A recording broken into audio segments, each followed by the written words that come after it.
So, when it comes to my love life, there is one question I haven't been able to answer yet, and it is, who am I if I can't be loved? What is the best version of an unlovable person? And that came to a head very recently on January 30th, when this guy I was trying to see sent me a text, basically putting me in the friend zone.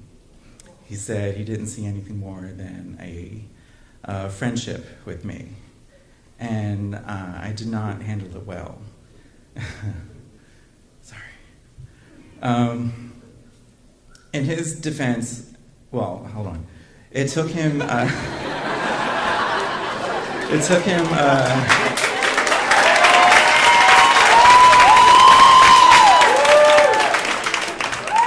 It took him 18 days and 3 dates to reach that decision, which was record time, in that it was the longest amount of time anyone took to get to that point. Most people come to that realization much more quickly. And I did not handle it well. I started asking, well, why? What happened? What went wrong? Was it the sex? Was it that I live at home? Was it that I'm working weekends?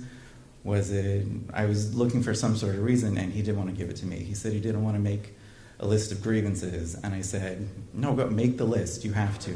I can take it, no matter how hurtful you think it is.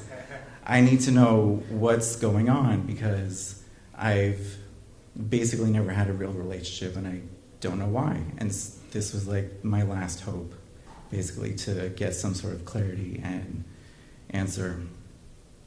He never did, and he didn't like that I was badgering him, which makes sense. It had only been 18 days and 3 dates, and I was suddenly demanding some sort of explanation for why he just wasn't feeling it.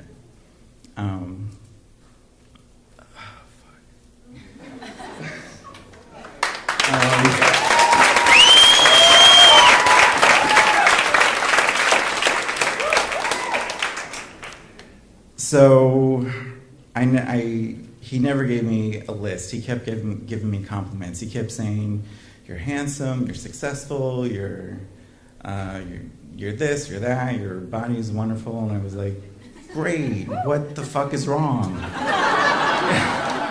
Because clearly none of that matters if you don't want to stay. And we're telling this all over text, and I can't figure out anything to say to convince him to change his mind to stay.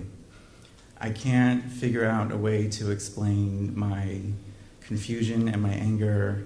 I can't figure out a way to explain that the only reference of love I have is a year of emotional abuse in college. I can't figure out a way to explain why people ghost and people never give me a reason. And at this point, I'm sure many of you are wondering, why are you putting so much hope in a relationship with someone else? All I can say is, that's my depression, I can't control it. It's having someone in my life has been an aspect I haven't yet experienced. And I feel like there's this whole section of life that I have not been allowed to experience. When people ask me why you're single, I say, it's by choice. I just don't go further and say, it wasn't my choice. So, with this guy who I was texting with, whatever I said, I was unsuccessful in changing his mind. He eventually said he just wanted to be friends, but now I'm turning into a problem. And I said, I'm not a problem, I'm just working through my confusion. You should have given me more time, because I was a good person. And believing that is quite difficult when you're the only one saying it to yourself. So I'm just stuck with my question. Who am I if I can't be loved? Thank you.